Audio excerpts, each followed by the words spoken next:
بسم اللہ الرحمن الرحیم۔ میری زندگی کا مقصد تیرے دین کی سرفرازی، میں اسی لیے ہوں مومن، میں اسی لیے نمازی۔ فقہائے کرام سے پوچھا گیا کہ اگر کوئی شخص ڈوب رہا ہو اور اچانک اسے اذان کی آواز آ جائے تو اسے کیا کرنا چاہیے؟ فقہائے کرام نے فرمایا اسے فوراً ہی نماز کی نیت کر لینی چاہیے، اور اگر ایسا نہیں کرتا تو شاید عند اللہ اس کی بھی پوچھ ہوگی۔ نماز کسی صورت بھی کسی مسلمان مومن پر معاف نہیں ہو سکتی۔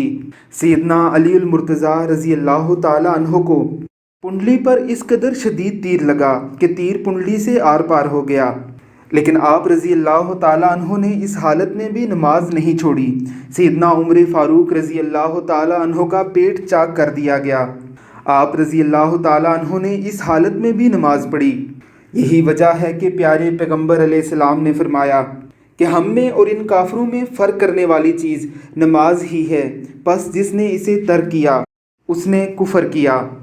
اللہ رب العزت کی کروڑوں رحمتیں ہوں ہمارے اس بھائی پر، یہ سمندر کی موجوں کے درمیان بھی نماز پڑھ کر امت مسلمہ کو یہ پیغام دے رہا ہے، جہاں تک اللہ رب العزت کی سلطنت ہے، جہاں تک اس کی حکومت چلتی ہے، وہاں تک رہنے والے تمام مسلمانوں پر نماز ہر صورت اور ہر حال میں فرض ہے۔ جب زمین اس کی ہے تو حکم بھی اسی کا چلنا چاہیے، یا تو اس کی کائنات سے نکل جاؤ یا پھر اس کی حکومت میں رہتے ہوئے اس کے احکامات کو مان کر اس کے سامنے سجدہ ریز ہوتے رہو۔ اللہ رب العزت کی ذات ہم سب کو نماز پڑھنے کی توفیق عطا فرمائے اور اس پر استقامت عطا فرمائے، آمین ثم آمین۔